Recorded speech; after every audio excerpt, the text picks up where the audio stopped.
The Gi spot. I'd hit that.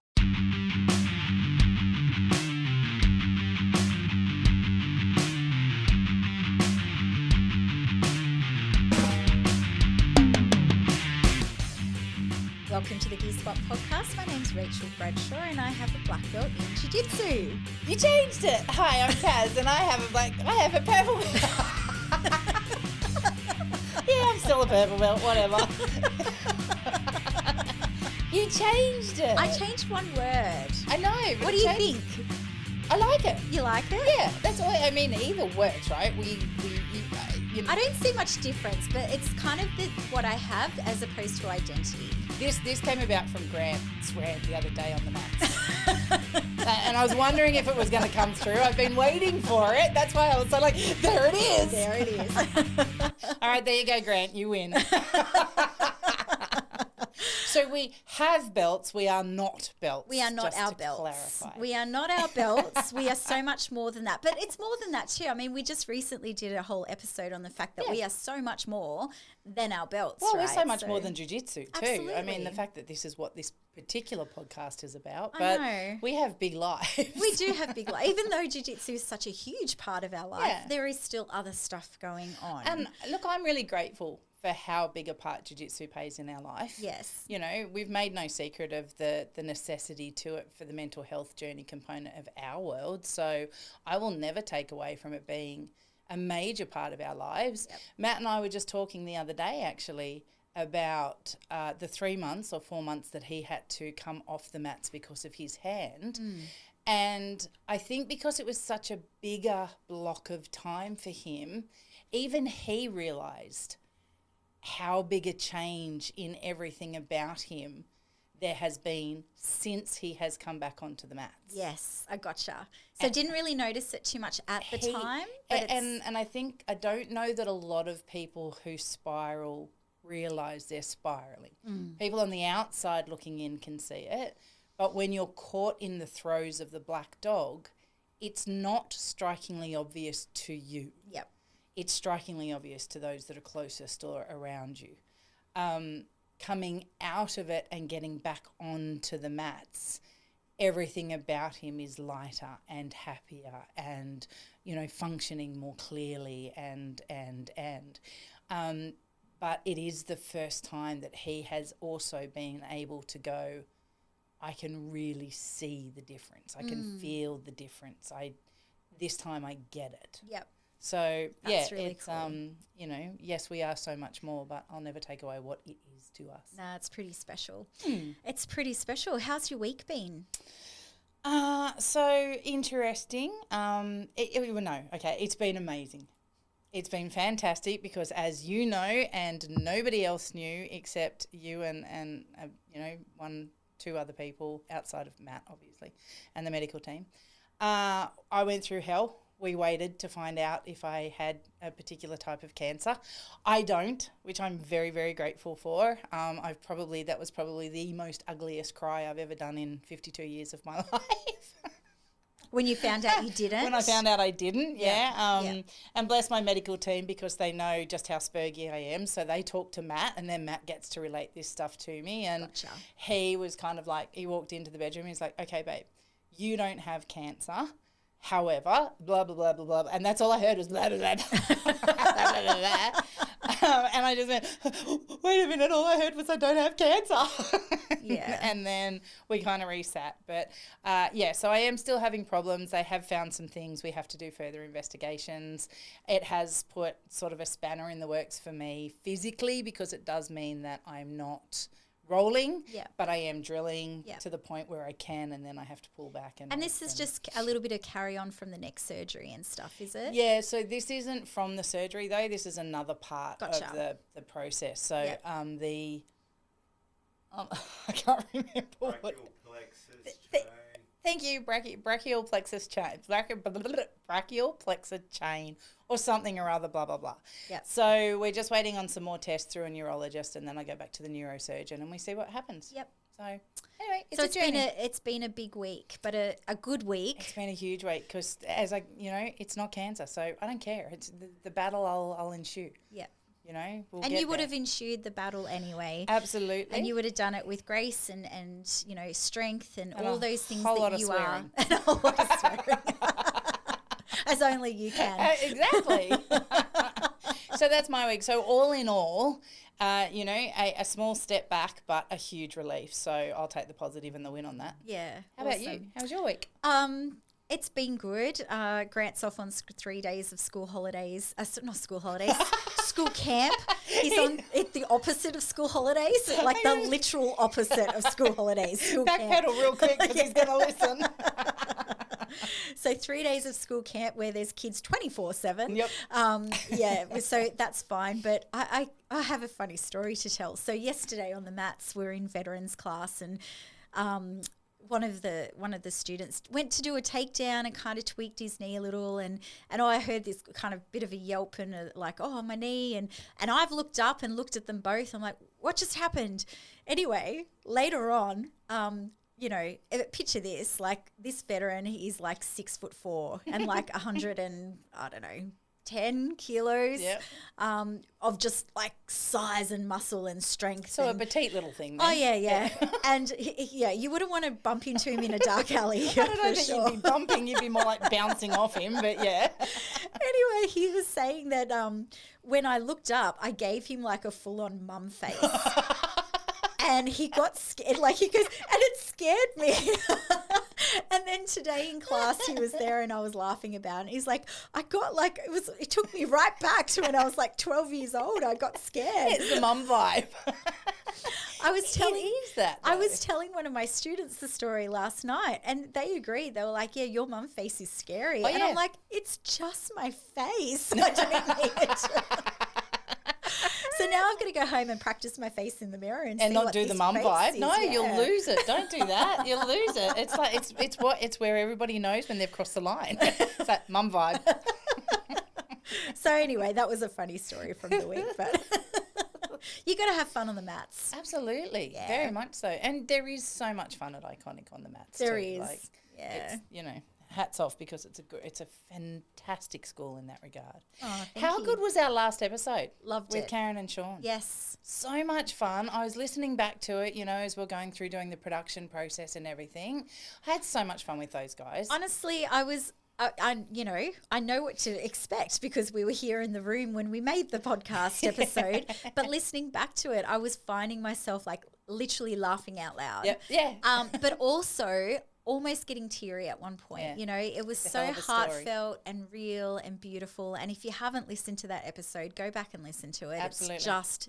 It's such an inspiring story. Yep. So very much so, and so insightful as to how people with disability live. Yep. But also, you know, just such a picture of what true love looks like. You know, how in love are those two people? Beautiful. It's just amazing. Beautiful. Which is a perfect segue to today's episode. Love it. What do you want to talk about today, Rach? Well, I really like your T-shirt. too. Thanks. Me too. And so we're going to be talking about love, Relationships, relationships, dating within and the breaking up. realms of Jiu Jitsu. Who gets the gym? You keep saying that. Well, it's like who gets the dog, right?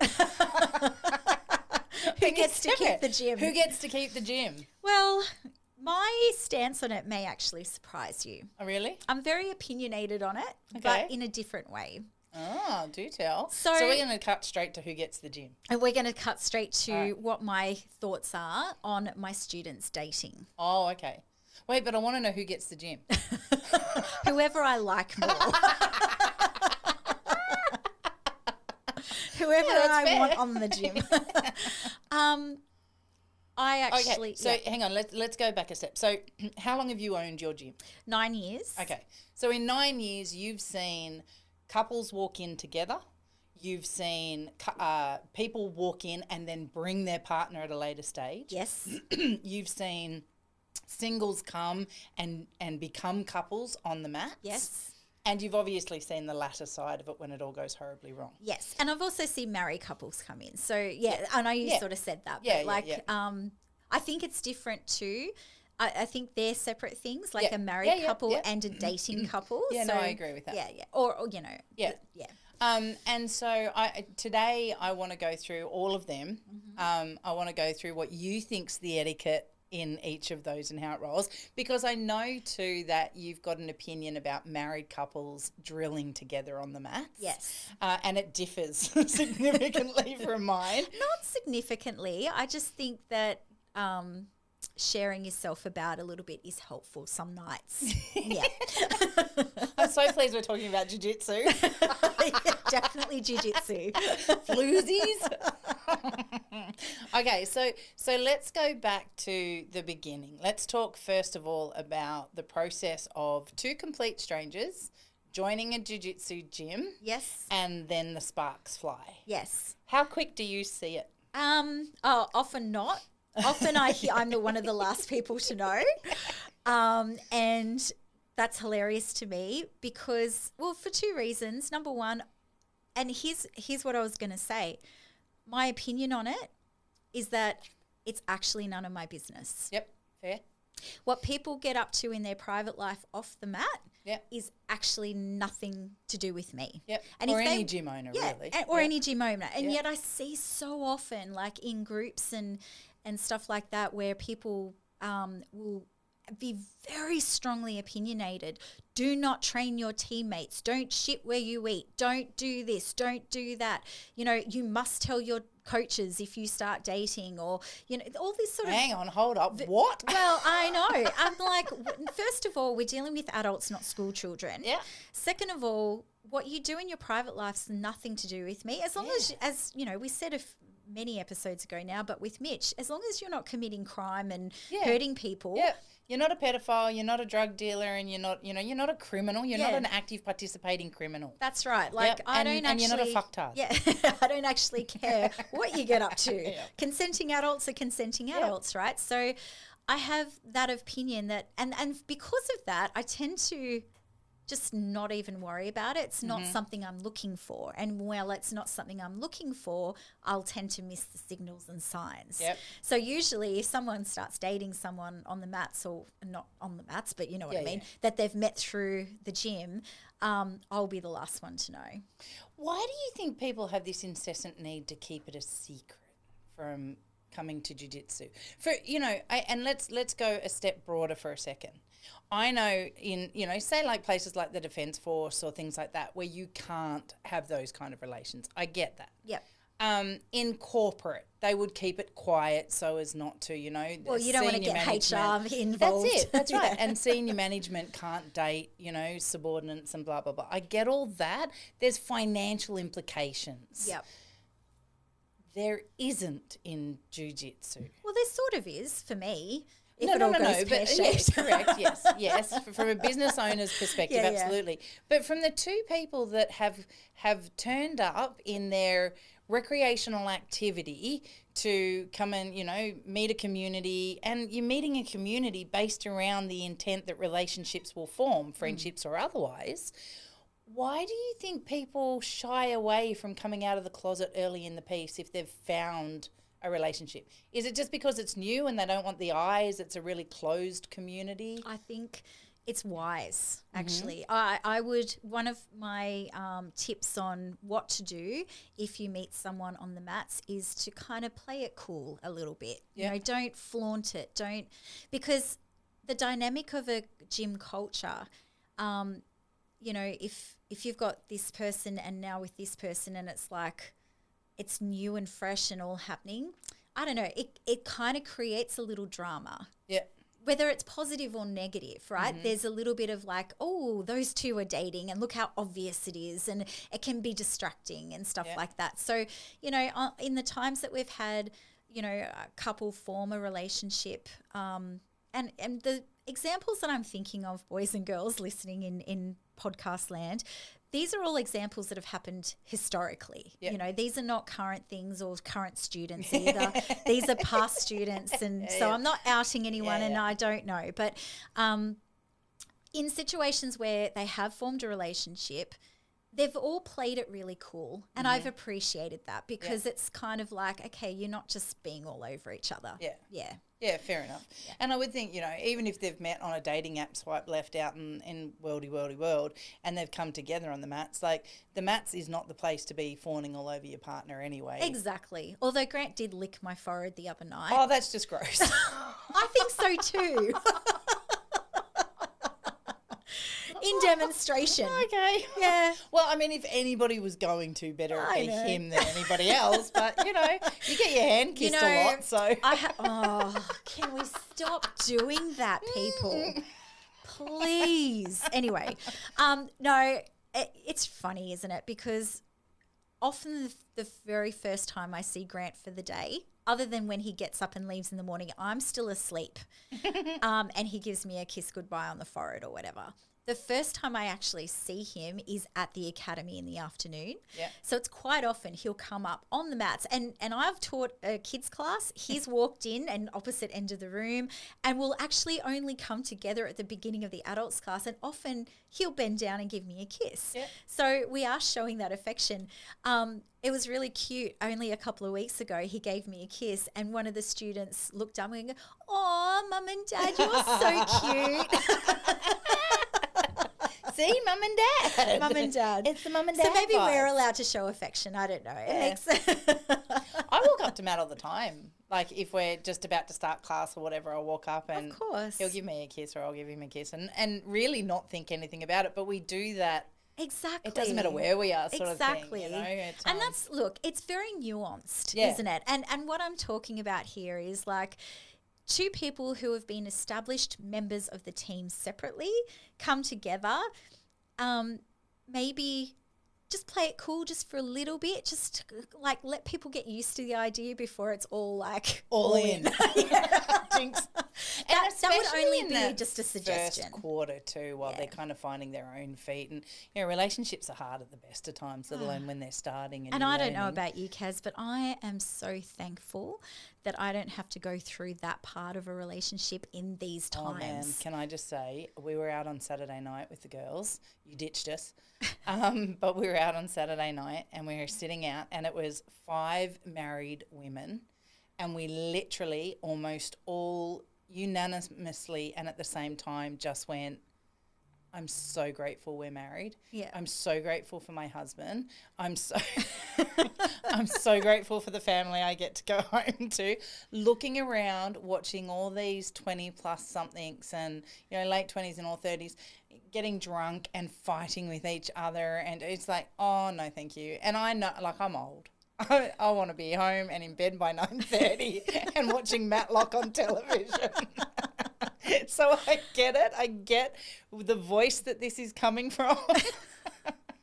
And I know my partying ways in my 20s. I understand the hypocritical nature of what I'm saying right now. Nonetheless, I am so very grateful. Oh, I just think back. it's harder for people these days. Absolutely. Yeah. Yep. Swipe left. It's a real thing. Anyway, so all right. So I've got some things that I've written down. I've got some pros and cons. Mm-hmm. But, you know, we can apply this to all those different kind of formations of relationships. And I've got some do's and don'ts. Cool.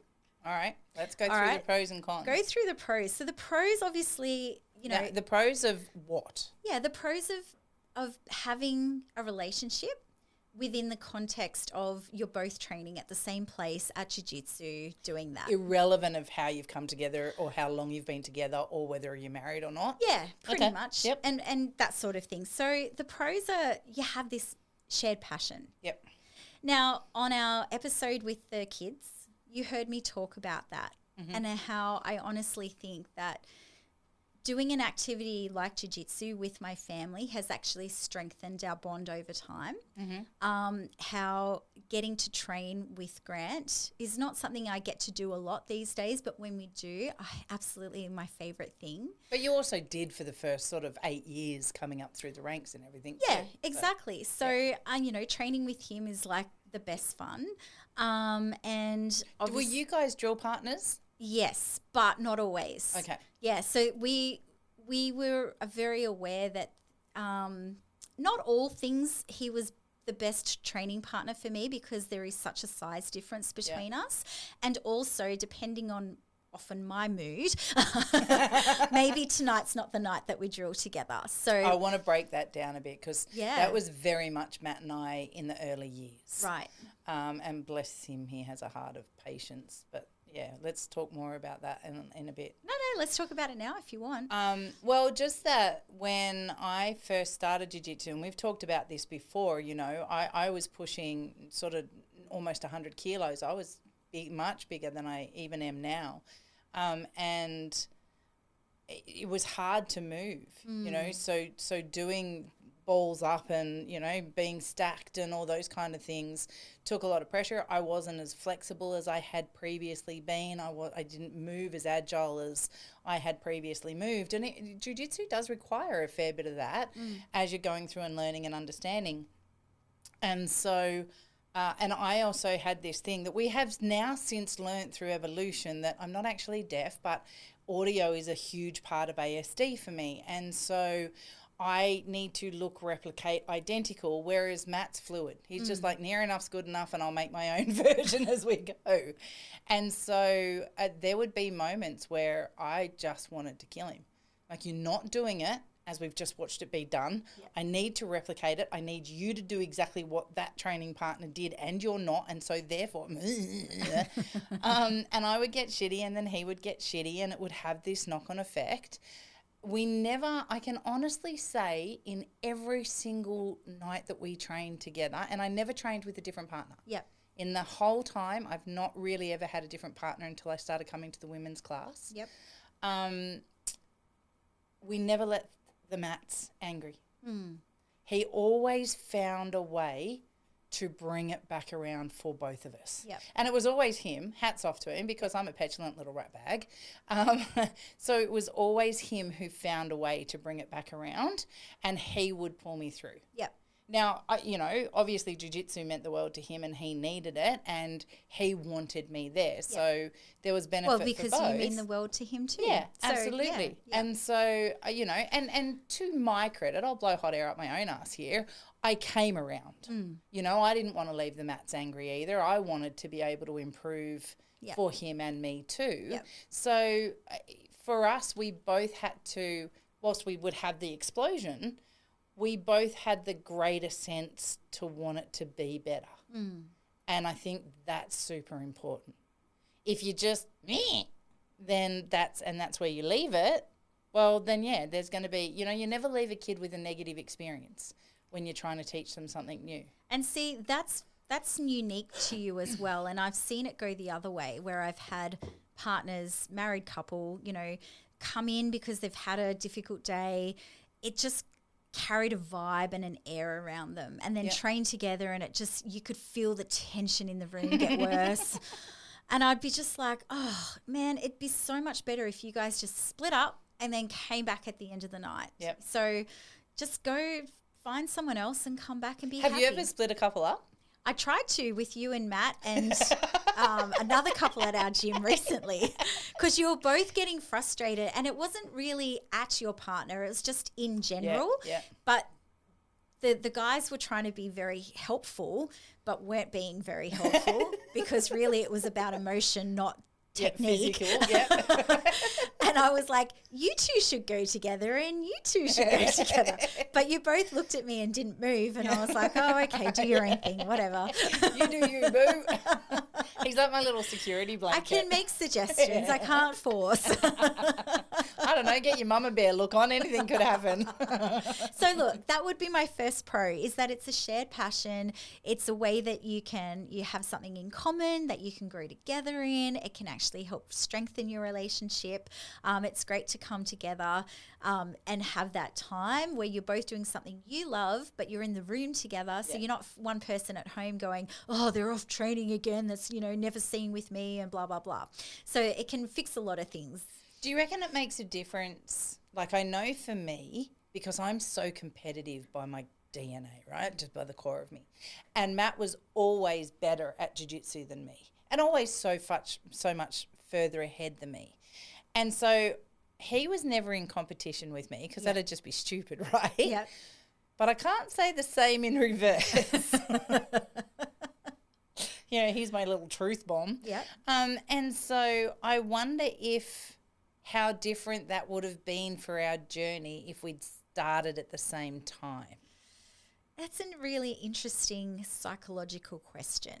Yeah. And I've seen things work quite well when it's the man who is a little bit ahead of the female. Mm-hmm. I don't know that I've had too many experiences or situations where it's been the other way around. I think I've seen one or two examples of that where it didn't quite work out. I don't know that I know a couple I'm racking my brains now, trying to go through everybody I know in the world of Jiu Jitsu, and I don't know like that I could class as my friends and speak with authority on the relationship kind of journey, a female in higher belt than their male partner. There are a few I've heard of, but it would be know. unique, I think. I'd love to hear from anybody out there. Mainly because it's a male-dominated sport. Absolutely, yeah. And most guys will want to bring the females in, so they've started first, and that's how it goes. I think that's probably more common, but there are other wonderful, I'm sure, relationships. So out you've there. seen a few come through over the years with the male being higher than the female. Yeah, it seems to work well. Sometimes when they come in together for that initial year or two, there's this little bit of there can be a little bit of a power play, and usually I'll point it out if I can identify it now, because as soon as they realise, it kind of dissipates. Okay. And that's just like, as much as each other, which is pretty much nothing at all. So stop trying to correct each other, call the coach over. Yeah. Because often it could be more the male that tries to correct the female, and really they're both getting it wrong. They're so wrong. I think that's really important, right? Like, don't coach, especially if you're at the same level. Don't coach each other. Yeah, and I mean that's true for like all training partners, whether you're in a relationship or not. It just stings more when it's in a relationship. Because you'll get more frustrated at your partner. Yep. And, for Matt and I, we really had to be able to talk about, babe, when you're trying to help me, this is when I need you to help me. So if we're in mid-roll or something and Matt starts talking to me, it'd be like, I'm not going to get a word you're saying. I'm not going to hear it. I'm not going to understand it. I'm not going to be able to translate it back or whatever. And don't stop the roll, because then I've lost momentum. Yeah. So I really appreciate your help. But for me to be able to capitalize on it, I need it at the end, and you show me something then.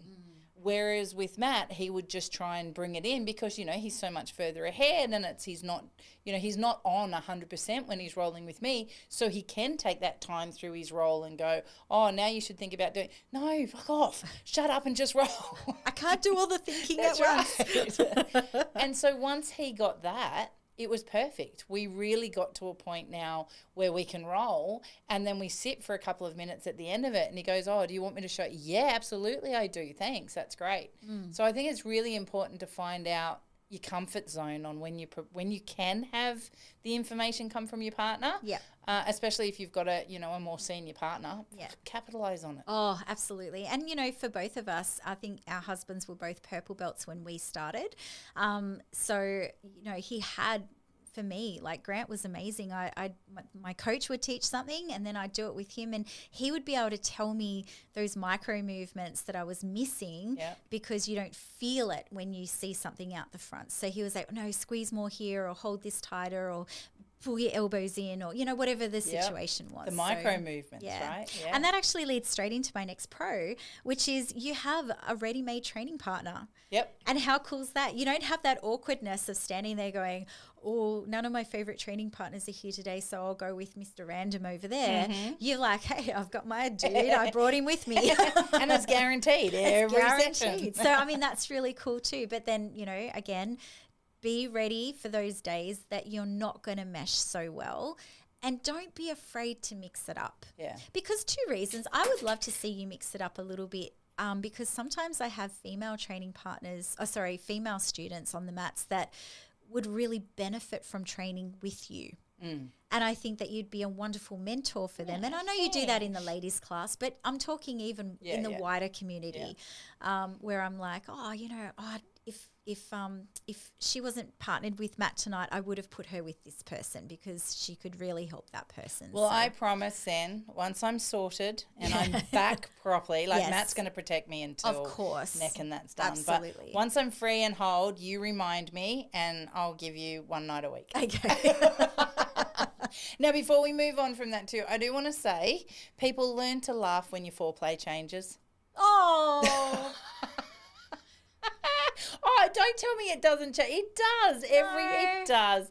You make little moves and then all of a sudden you have a bit of a giggle as the hook goes in or the leg wraps around or something. All right. Yeah, see? Okay. Have a giggle with it. Have a play. It's hilarious. Enjoy that. Don't let us know how it goes. I'll respond. Let me know. It's fine. Your support system. Yeah. Because your partner is in the martial art and in the sport with you, when you've had a hard training session or you've had a really great training session or you want to go home and talk about your roles and how awesome tonight was and what you got away and what this, you've got someone who's willing to listen but also understand. Not cooking steak on the side looking down as your husband's shrimping across the lounge room floor. From our last episode, going, what on earth are you doing? So you can understand and you can go home and I always reckon when I have a female come in who's a bit unsure about rolling with the men, the best training partners in the room are the husbands of other women who are training. Yep, 100%. Because they understand, because the wife will go home and go, oh, I rolled with this person tonight and they did this to me and it was such a dick move and rah, rah, rah. It actually, in a roundabout way, tells them how they should also roll with women because they want to be good training partners, but they also want their wives to have other females on the mats for the training partners for them. And then all of a sudden they're like, oh, okay, these are the things I'm not going to do because my wife doesn't like it when people do that. Do you know, I'd go even further than that too, because I know if a woman comes in and I'm there with my husband and we're on the mats and all the rest of it, and I say, have a roll with Matt, he's amazing, you'll love it, that's comforting for her, right? Yes. She's rolling with a man who she knows is married to another woman who's on the mat saying, it's all good, go for it. Yeah. I got you, girl, we're good. Yeah. And he's going to look after you and you're safe here. So that's it. Yeah. That's right, right? Yeah. While she's getting it, and let's face it, like in today's day and age and all the rest of it, a female walking into a gym with 20 men standing on that mat will be daunting. Yeah. I don't care who you are. Yeah. It will be daunting. Yeah. Starting your jiu-jitsu journey in pajamas, wiggling on top of somebody is a little bit overwhelming. Yeah. Especially if what's brought you in there in the first place has been a trauma That's incident. Exactly right. Yeah. And so having that female walk up going, here is my safe man, go have a roll. And even if she then beelines for him every week until she's getting her feet and her grounding and learning who the other men are in the room. Yeah. And I'm not taking away from any man at Iconic. I would say and I said it to one of the mums the other night, I would let your daughter roll with every single person out on that mat. Yeah. As I let my kids roll with every single person out on that mat. Yeah. But I know that until you feel that level of comfort, you're going to look for your safe people. Yeah. And so, women, if you've got the opportunity to lend your husbands out at that point, I was going to say pimp, but it didn't feel right. Not quite. If you've got the opportunity to lend your husbands out at that point, can I encourage you to do it? Because I think it just makes a world of difference for newbies walking in the door. 100%. Absolutely. Another one is, we understand the schedules and the time. Yes. And I sort of alluded to this a little earlier, but, jiu-jitsu is a big time commitment.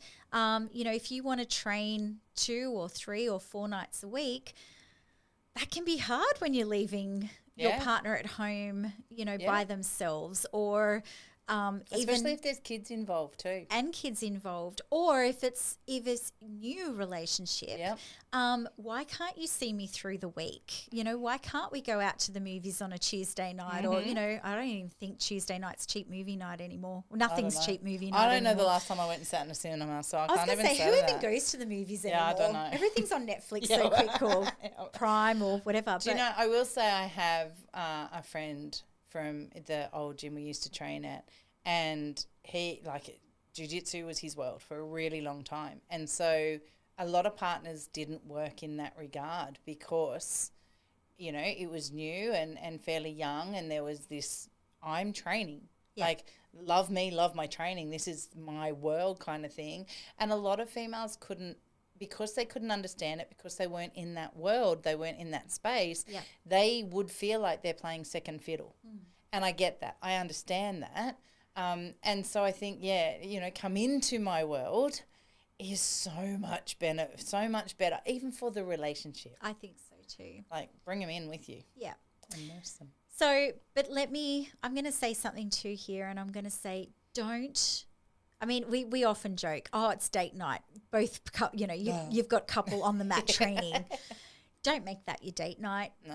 Go on a date. Yeah, Matt. Actually, I got to take that back because he took me out for a dinner on Valentine's Day. Yay. That was only last month, so I can't complain. Something Grant has always been amazing at, and this is just, you know, unsolicited relationship advice here, but from day one, well, you know, we were dating, of course, so every weekend would be date night. But from when we got married and when kids came into it, he would always prioritize something special for us to do at least once a month. Sometimes it's more than that, and then very rarely is it ever less than that. But at least once a month, we would go. Stop looking at producer Matt. Grant, you're getting Matt into trouble. Someone into trouble. Maybe I'm getting Matt into trouble. He's always, and it's usually revolved around doing something like going to a gig or going to see a show or going to do something, and dinner, and, you know, it's because it's in Sydney, then we want to have a couple of drinks, a hotel room for the night. But he's always prioritised it. And I think it's such a huge compliment to him for that, because I've never organised it. He always organises it. But huge props to him for doing that. And I think that's actually really kept our relationship so strong. We get that night away, and when the kids were little it was very important. Now we sort of, you know, we're home alone, or, you know, or you can do it whenever you want. Yeah, we can do it whenever we want, but it's where you get to come together and you get to be Grant and Rachel, not mum and dad or other things. Or the bosses or the friends or whatever. It's just partners. Going back to that grassroots, right? And, you know, I'm laughing about Matt, but you say it's not you, it's not your wheelhouse, it's Grant's. It was always my wheelhouse. Yeah. So I'm the manager, I'm the organiser of our time and our schedule, as Matt just rightly said. And we have always done that. Whether it might not be once a month date night, but we've always taken a week off, or we've taken a weekend off somewhere, or, you know, we've always had that time where it's not jiu-jitsu, it's not with the and kids. Friday night, is that for you? Friday nights, absolutely. That is us every Friday night. We don't go anywhere, but the children are told don't come anywhere near us from 5 o'clock Friday afternoon until 8 o'clock Saturday morning, unless you're dying or bleeding. Yeah. That a Band-Aid can't fix. Matt will cook a roast lamb every Friday night, and we take off to our room and seclude ourselves. And, it's just lovely. It's time out. But, I agree. It's not date night on the mats. Although I will say, when we travelled for that 6-month period and then the 7-week period, the big holidays, even if we just go away for a couple of weeks, we still take jiu-jitsu with us. Yes. And it's a huge part, and it's fun. Yes, of course. Because we're still meeting new people and we're having that, you know, interaction with something that we as a family unit love to do as well. So it is kind of a bit of a date role in that regard. 100%. There's a mixture. I'm just saying, don't give up date night for jiu-jitsu. Yeah. There's more important things. Yeah. Still prioritise your partner in there somewhere. Absolutely. Yeah. Romance is important. Even if your partner's not on the mats. Oh, 100%. Yeah. Even more so then. Yeah. Yeah, you've got to really make that time. Yeah. Make them feel as special, if not more so, than your jiu-jitsu. I know that's hard. All right, the cons. Drama impact, like relationship issues spilling over onto the mats. You've had a bad day, and we've already said it. You've had a bad day with your partner. Maybe you're grumpy, maybe it's whatever. Don't bring that onto the mats. Separate, train with other people, and come back at the end of the night. Now, you can either pick up where you left off if you're really mad at each other, or what often happens is you come back feeling much happier about yourself, and therefore the drama of whatever was issuing you at the did that any of that even make sense? Yeah, it did. Okay, before you stepped on the mat, probably doesn't even seem that bad now. Yeah. You've It's gotten deflated, over it. Absolutely. Right? The gas is gone. Can I add to that too? If you have come into the gym and you're shitty with your partner, don't go and tell other people. Yes. Don't make it somebody else's problem at that point. I know data dumping is a really important thing, and I do talk about it a lot. Yeah. But that 10 minutes before you're about to get on the mats, or standing there agitated because you've chosen to go and pick someone else to drill with, don't stand there and go, I'm so frustrated with him right now. He's just being an ass. And because all you're doing then is just spreading that across the other people as well. So maybe just, take a deep breath, enjoy the fact for the next, 40 minutes or whatever, you don't have to look at your partner, and then, and then move come on. back into it. Distractions, like romantic feelings and relationship feelings and things like that can sometimes distract you from your actual training. But, look, honestly, it's probably more early stages that would happen, but just be aware of it, and don't flaunt it out there for everyone to see. Just kind of play it cool, we've said that. Jealousy and competition. So I think if you start a relationship in a gym, and I'm thinking of it more in this realm, again, try not to flaunt it, put it out there too much early on. Let your teammates get used to the idea. There may be another teammate that had their eye on you. Or your partner. Or your partner, right? And that, they were just like playing it cool and seeing how it goes. Yeah, I don't want to put over this idea that, I run a gym. I run a Jiu Jitsu academy. I don't run a dating pool, right? So I'm hoping that the majority of this that happens, it's like the 1%. Yep. Yeah. If it happens at all. Do you know what I mean? Well, we know it happens. We've seen it. We know it happens. But it's the small percentage. It's very small percentage, but just be aware of it. Yeah, play cool. Yeah. Be cool. Yeah. Get to know your people. I remember many, many years ago, I had a student that separated from their partner and were newly single. And I was talking to them about the fact that they were a very attractive person, could be seen as kind of quite the catch. Do you know what I mean? And I said to them, just play it cool over the next 6 months or so. You're only newly separated from your partner. You're only newly single. Don't kind of jump in with the first person that might ask you out on a date, because just get to know everyone as a friend. Breathe first. for a little bit. Yeah. Be single for a little while. That's right. But more so, like, you never know what's around the corner. Yeah. And if you jump in too quick with this person or that person or 5 different people, then a couple of things are going to happen. People are just going to go, well, they're kind of everyone's and no one's at all. Do you know what I mean? And we've seen players. Yeah. We've seen both male and female. We've both had stories where, we can talk to different scenarios, and every single person in the gym talks about the players. Don't be a player. Yeah. Like, go do that somewhere else. Absolutely. If jiu-jitsu means something to you. Leave it off the mats. Yeah, absolutely. Because this is home away from home, right? And you don't want to take a great big shit in your home. That's right. Yeah. And, and further to that, like, I've got a couple of examples, and I'm mad at both. But, I've got an example of someone coming into the gym new, and someone who had been established, a very high-ranked person, not black belt or a coach or any in that senior kind of role, but like someone who'd been established in the academy, within the first week or two, asking them out on a date, taking them out on a date. And I'm like, man, just let them get established in the room first. Like, yeah, do you know what I mean? Like, just be cool. Yep. Be cool. Yeah. Get to know your people. Look, I say this to the girls all the time. There's 2 types of females that a man is attracted to. The first one is the player. The first one is the type of female that he just wants to play with and have a good time with. And then the second one is the type that he wants to take home and introduce to his mum. And I want my kids to want to be that second one.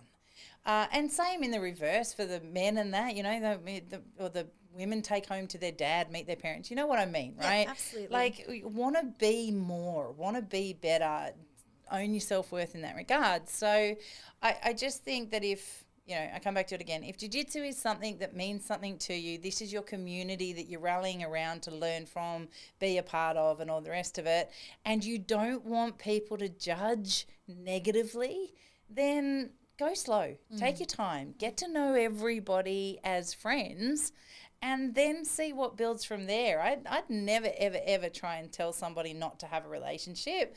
We're both really fortunate with our husbands, right? Yeah. We live a very utopia life in that world. And I would want that for the world. Oh, man, the amount of times I've been told from people, single people who watch Grant and I on the mats and things like that, just go, man, you're just living the dream. Yeah. Having your wife on the mat with you, training, being part of it together, sharing this experience, having kids grow up in the space and on the mats, it's living the dream. Yeah. And if you could give that to everybody. I would. Absolutely. 100%. But, to achieve it, it's work. As any good relationship is, it's work. So, go slow, people. Yeah. And don't humans will judge. It's a part of our structure. We just will. So anybody who says they never judge is a liar. They just don't speak verbally about their inner thoughts.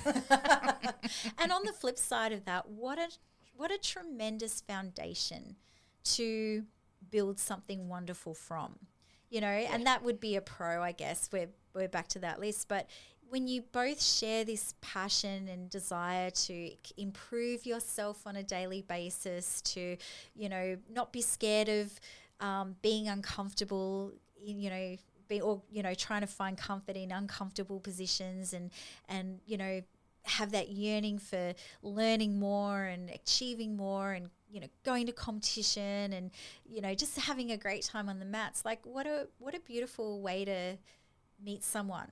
I'm thinking of, we've got friends in America that are families, husband, wives, that own gyms, that train in gyms. We've got friends here as well outside of Iconic and friends in Iconic. And, every time we're talking, going through this, I'm thinking of the Bridge and the Jasons. And, you've got couples, you've got families in your gym at the moment that they just light up when they get on the mats. Yep. They love jiu-jitsu so much, and they've got little kids. Yep.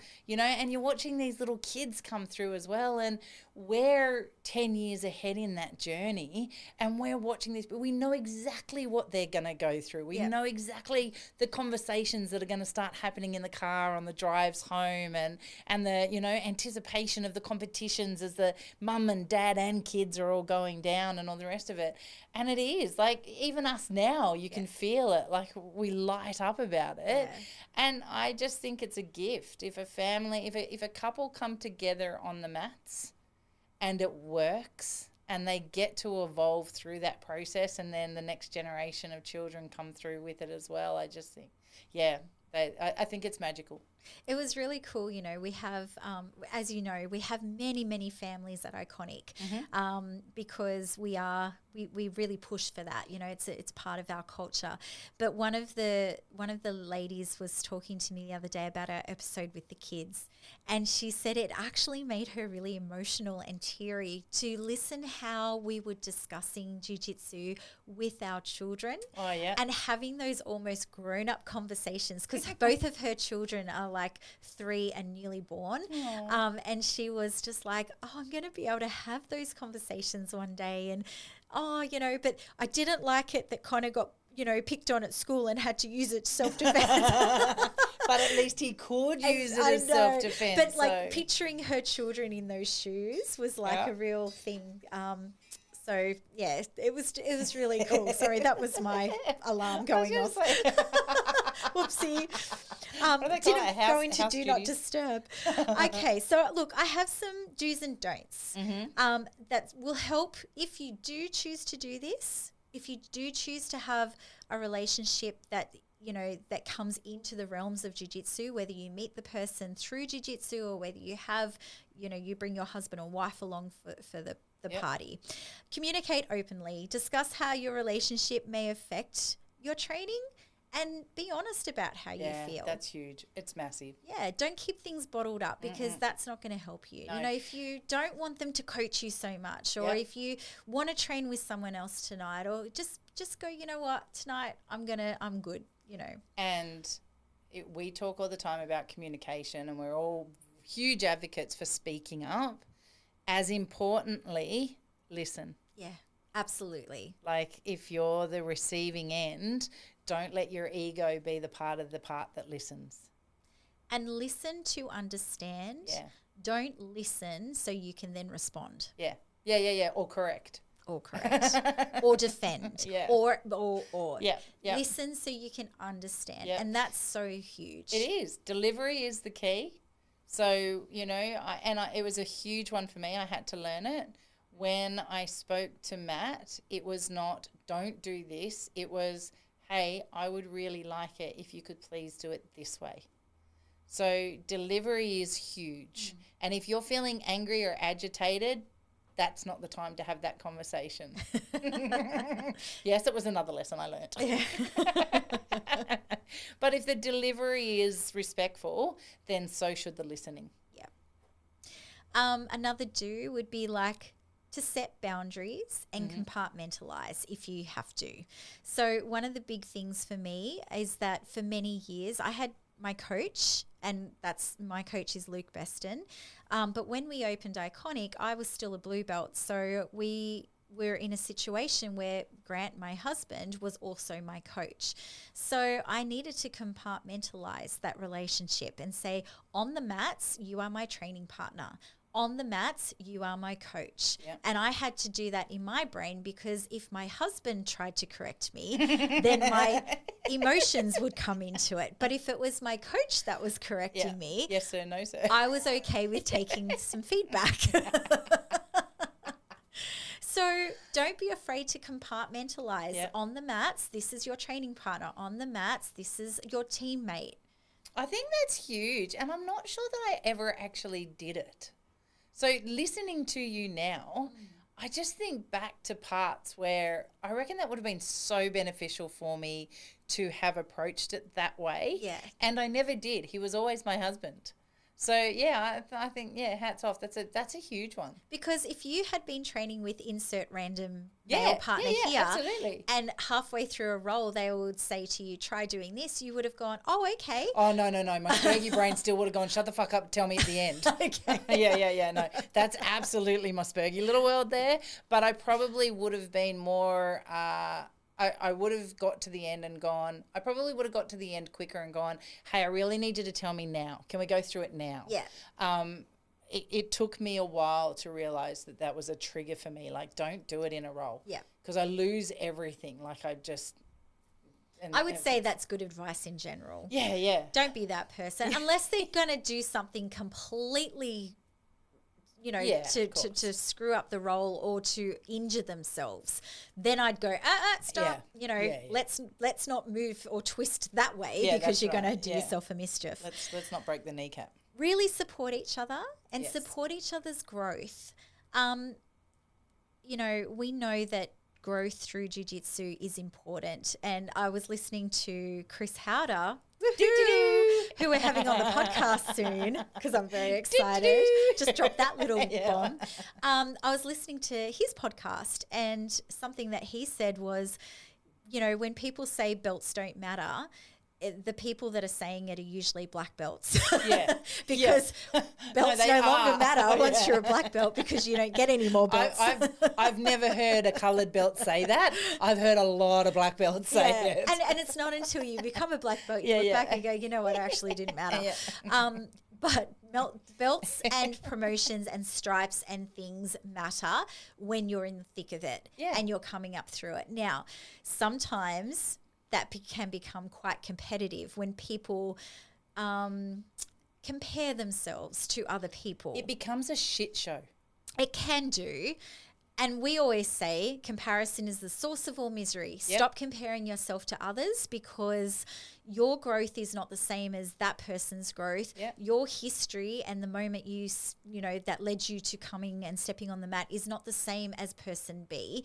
They may have done martial arts before in other capacities. They may be highly physical. They might be a football player who's done, you know, years and years of physical sport. You may never have touched another human being before stepping on the mats, right? So you've got a different starting point. Don't ever compare yourself to the person next to you. It all kind of goes out the window if you're two people who are similar in rank and you're, you know, step for step along the way comparing yourself to each other. And then add relationship to that. Ugh. It's still, you know, for me, I have spent the last 7 years listening to Matt go, because I'm a purple belt babe, because I'm a brown belt babe, because I'm a black belt babe, you know, and he has been my beacon of, I need to get better at this. Why can't I do this? Why can't I do that to you? Why can't I beat you? Why can't I beat you? And, you know, his response is always, because I have been doing this longer. I am better at this than you. And he's never said it maliciously. It's never been nasty. It's been factually accurate. You know, and I remember, especially as a blue belt, I would have moments where I'm like, you're a blue belt too. Why aren't I as good as you? You know, to get, there's foundational things that you've got to be able to do to get to that next level. Why can't I do it as good as you? And it is a very hard thing, partner or otherwise, for humans to real settle into, to go, this is just singly my journey. Yes. This is just my journey. That's right. Irrelevant and I think of whether that's I'm why here. when you hear often, you know, and it comes, as Chris Howder was saying, mainly from black belts, saying the belts don't matter, is because you're right. Blue belt person over here is very different to blue belt person over there. Yep. Very different. It has got nothing really to do with each other. No. It's about your growth. Yep. And what your potential is and what your growth has been. Yeah. And so everyone comes in at a different base point, and everyone's potential for growth is very different based on intellectual knowledge or, you know, IQ, based on how their physical attributes are, based on how they learn and understand. Yeah. And so, you know, it really is, sometimes you could get in your head and go, oh, even as a female, maybe as a female purple belt, I remember getting frustrated that, you know, insert 4-stripe white belt man who was 100 kilos and strong and athletic and physical can still overwhelm me and dominate, you know, in a role. I should be so much better than this. Why is this blue belt or why is this white belt beating me? Well, you know, sometimes strength does just win. Sometimes it does. Yeah. And it doesn't mean that they're better at technique. It doesn't mean that they're better at jiu-jitsu. It just means that, you know, and sometimes on the day you just might have a shit day. Like sometimes you're just the nail, right? I'm starting to hear that a lot. Some days you're just the friggin' nail, and sometimes that's okay. you're the plank board. Yeah, that's it. That's exactly right. And some days you're the hammer, damn it, and it's really, really fun. I'm going to be the hammer one day. I'm going to be the hammer. But more often than not, you're all three in one night. That's exactly right. And, you know, look, to Matt's point, and from a relationship point of view, and I hope I never did. I hope I never made him feel bad for being the purple belt or for being the brown belt or for being the black belt, you know. My want to be better, I hope, has never been at the detriment to him.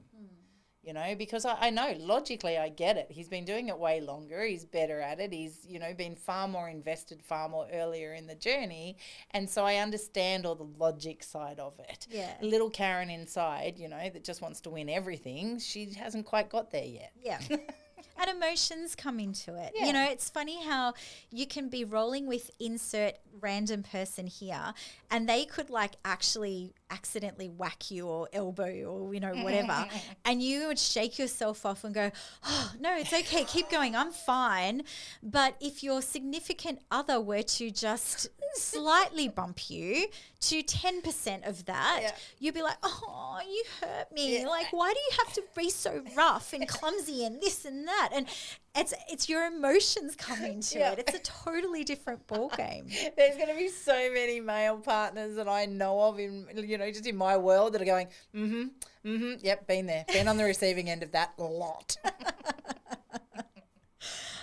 Keep it positive, you know, really try to treat training as like that positive thing that you both do together, not that thing that you're like, oh, I'm so shitty with you and now we have to go and do that as well. Rah, rah, rah. So try and like, And if you're still going to have those days, right? Like we all know it, it's part of the relationship, but don't hold on to it and don't let that stop you going. Absolutely. You know, so there can't be that snowball effect. Well, then I'm just not going to go. Well, you're only doing yourself a disservice then.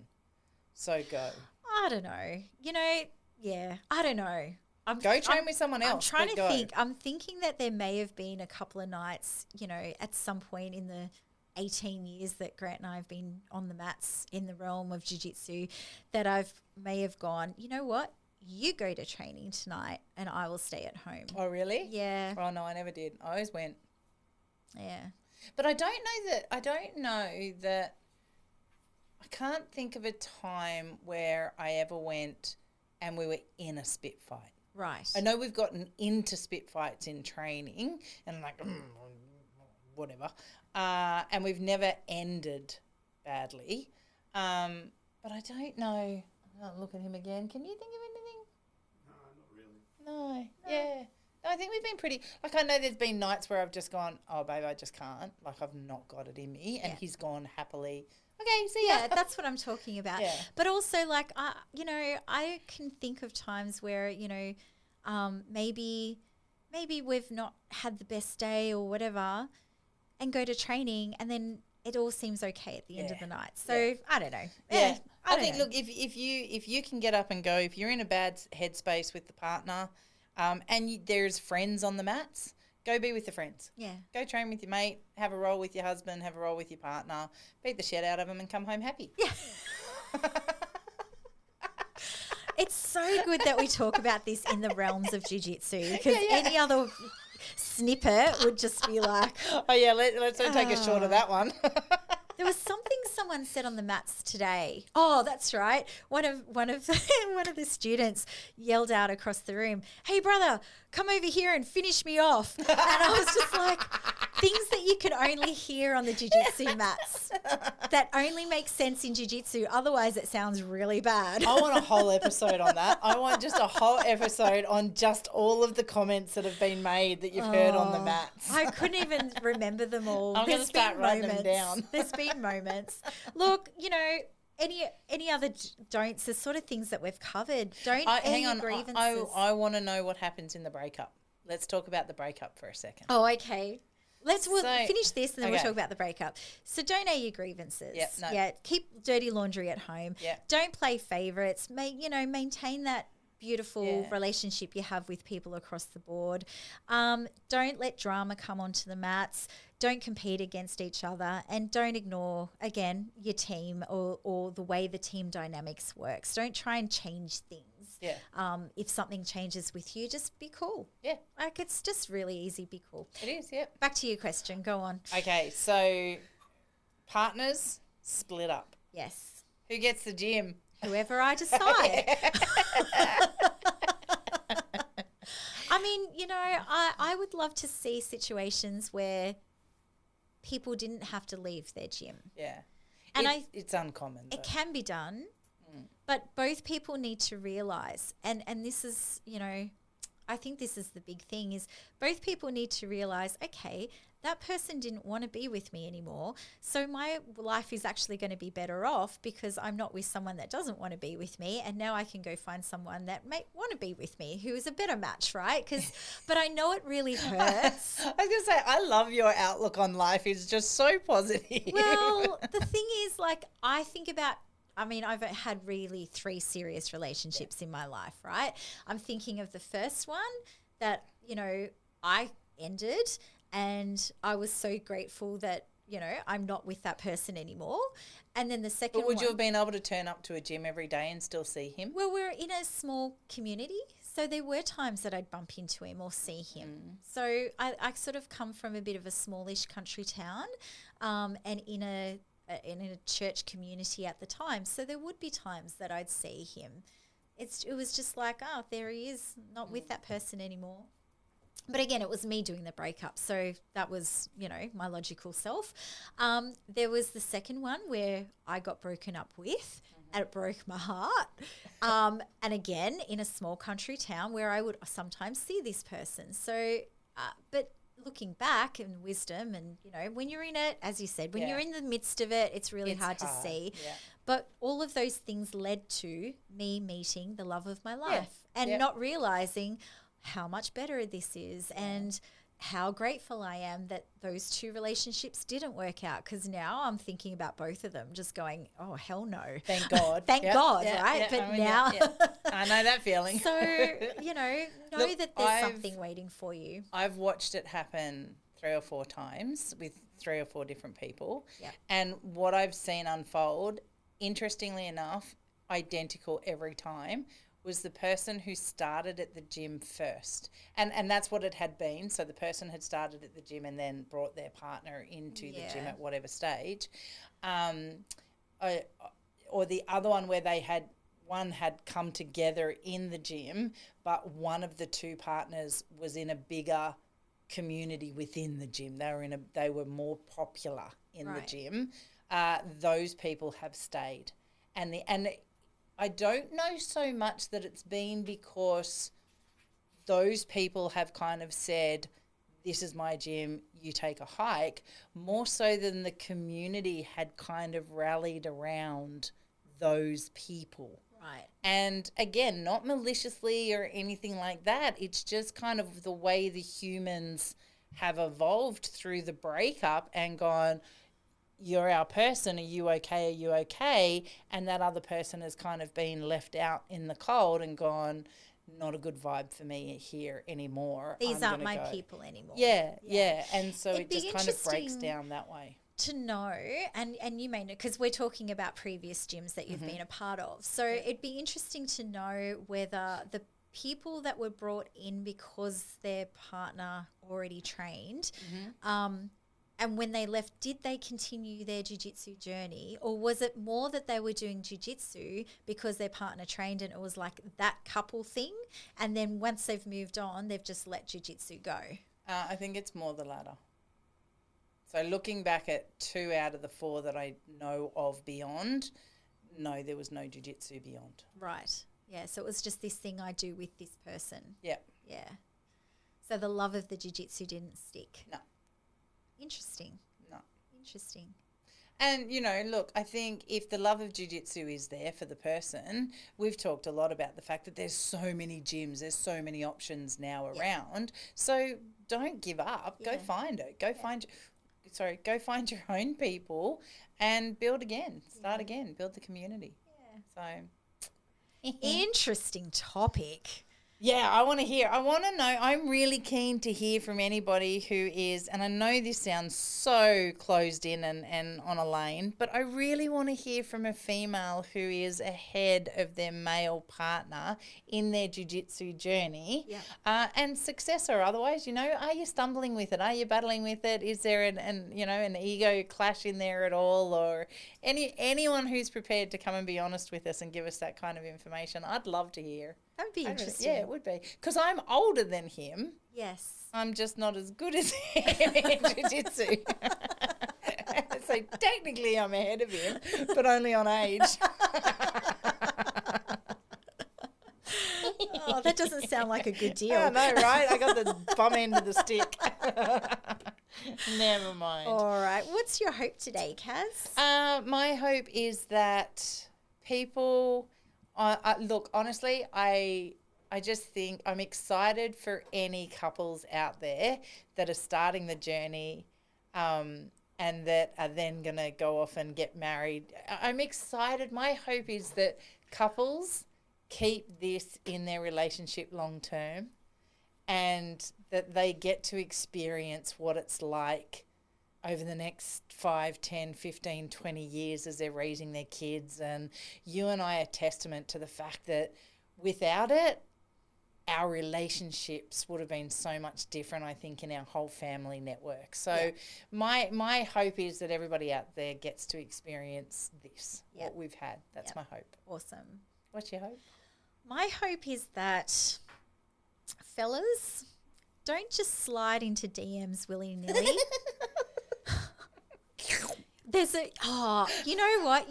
There is this Instagram page, and I love it. It's called Grappler with a Sign. Have you seen it? Oh, yeah, and he sits on the mat and holds the sign. Yeah, I love him. And one of the signs recently was like, you don't have to slide into her DMs to thank her for the role. That's awesome. And I love it. It's kind of like, just be cool. Yeah, just be cool. Just be cool because, if it's meant to be, it'll be. Yeah. And if you form a friendship first and a really great training bond and a teammate bond and all these things, and then you build something from that, you know, like 6 months, a year or whatever down the track, the potential is that you could be with that person for life. Be the person they want to take home to introduce to their family. That's right. I would get mad at any of my male students if I had a brand new female student come in and they would be hitting that person up for dates. Yeah. I'll be like, I'm not running a dating service, guys. Yeah. Like, just calm You're your saying pick up farms. central. Yeah.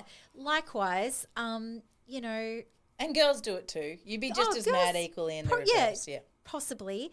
But on the flip side, like, again, I said it at the start, it's actually none of my business. Yeah.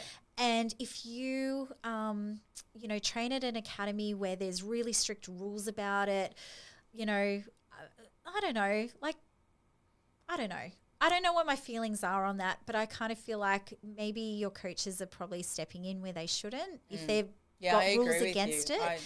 On the flip side, if you're in an academy where this is happening a lot, I would also, and it's very public and there's drama and there's, coaches dating students and all this kind of stuff going on, I would also question that. We're also adults too, right? Like, you can have a conversation with your members and go, hey, this is coming down a lot. This has a negative effect to the community, et cetera, and so forth, and really put it out there and be honest with your members without having to implement rules hard and fast that says you absolutely can't. Yeah. And then how do you enforce a consequence on that? I don't know. Like, you're starting to impede on people's personal lives at that point. Well, that's it. But I mean, I'd also like, as I was to the flip side though, but if it's happening a lot, then I'd also be going, hang on, guys, just calm your farms. Chill. Not a dating site.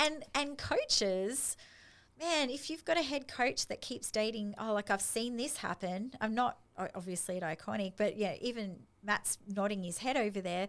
Like, you see head coaches that run through their female students, like that's a huge red flag. And know this as a man that's a red flag. Yeah. This is not someone that you should or could be putting all of your trust into. I don't know. There's just something about it. But again, as I said, this is probably one of our most contentious little subjects. And we might be completely off base with all of it. I don't think we are. Look, if there's a gym out there that's got hard and fast rules, come at us. Tell us why. Yeah. And how do you police it? Yeah. Like, I'd be really keen to hear it. Yeah. If you don't like what we're saying, tell us why. Yeah. I have no issues being contentious. I have no issues pushing boundaries, and I've got no fucking issues with people having an issue with what we're saying. Tell us why. Yeah. Let us know. Follow it up. That's it. Come at us. Anyway, on that note, I don't even know what my hope was in there. Oh, yeah, what is your hope? I don't know. Yeah, go slow. Be nice, be kind, build it up slowly. That'll do. There Thanks. you go. I gave you your hope. You did. Now, okay, so what have we got coming up?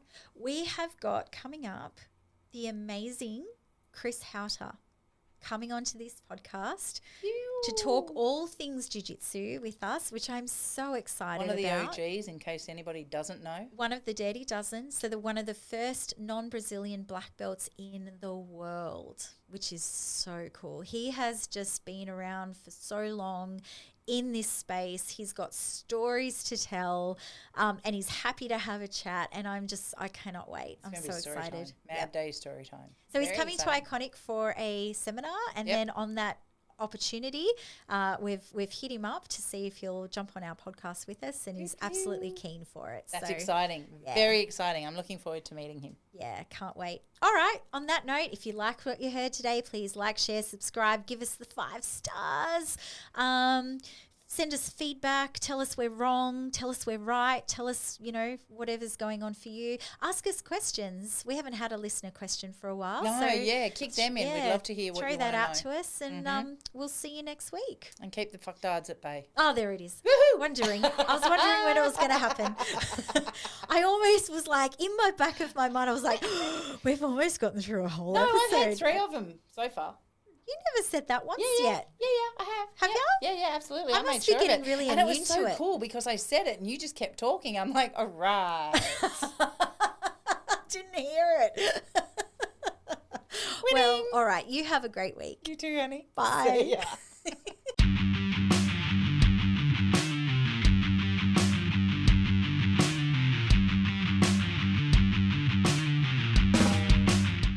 This podcast is a My Broken Soldier production. And brought to you by Iconic Jiu Jitsu.